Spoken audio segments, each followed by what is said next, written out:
is the pot I ordered from Amazon.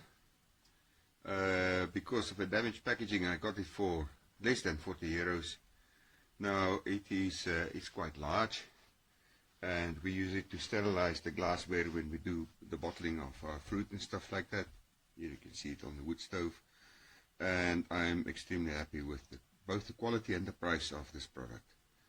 I can recommend it, except the delivery of Amazon leaves a lot to be desired. This pot was abandoned on the street near a gas station, just abandoned by the delivery of Amazon.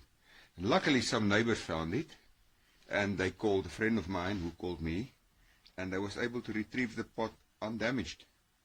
I don't know what happened to Amazon, but between my last order and this one, something seriously went wrong. I don't know how to report this, because in the app of Amazon it's impossible to report these kind of things. But there it is. The pot itself is decent quality, stainless steel. It does its job super well.